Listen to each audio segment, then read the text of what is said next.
Yes. Is the IP really contributing to the growth?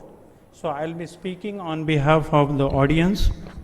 I'll be speaking on behalf of many people with whom I meet and I interact from the industry, particularly the inventors.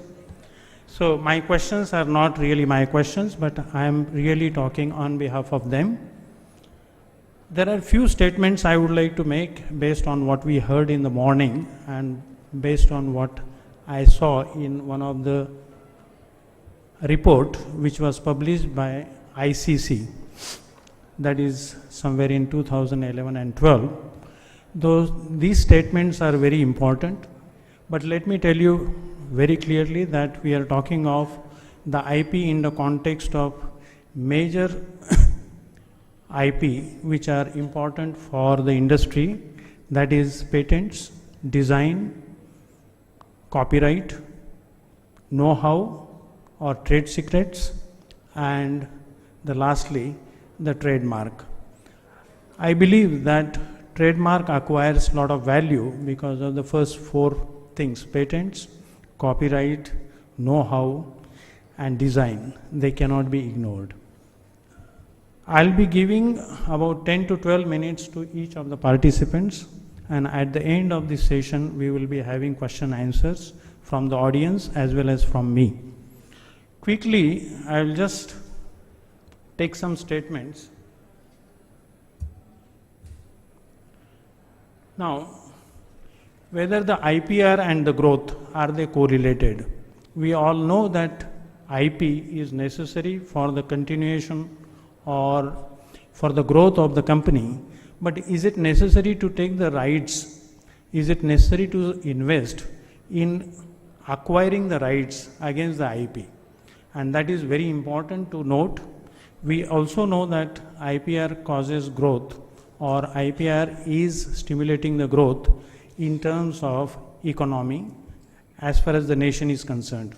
We are also interested to know whether it also stimulates growth when it comes to a particular company, because that is where the investment happens.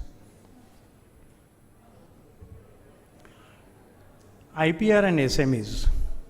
Now, it is a myth that basically only the large companies innovate and the large companies acquire the rights against the IP.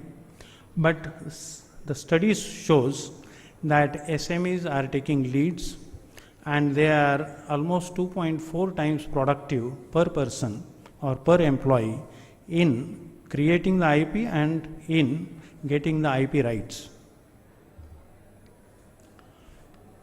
One important thing is that IPR, when it comes to consumers and society, we also know that IPR benefits to the consumers and society when they can rely on the trademark and they can buy the goods because it has certain credibility associated with the trademarks.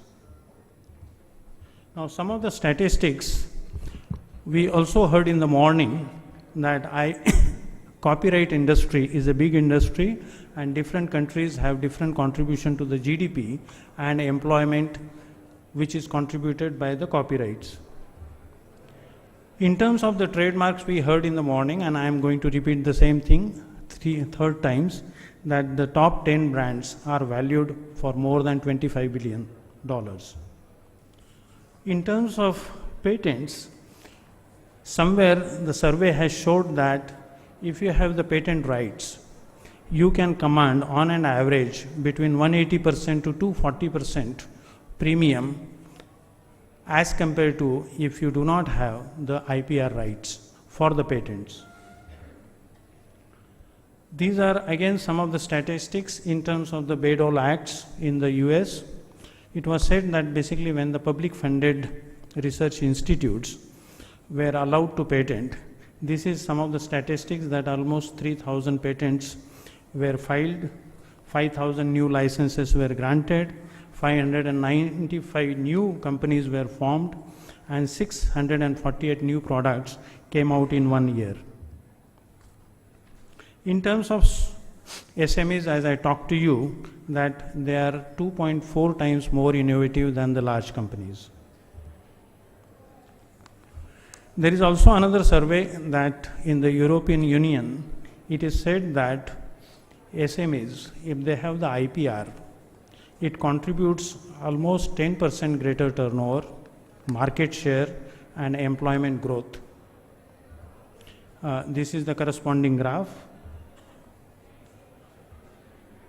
I will not take you through these statistics, but this is important. This survey was conducted for the SMEs in the ICT.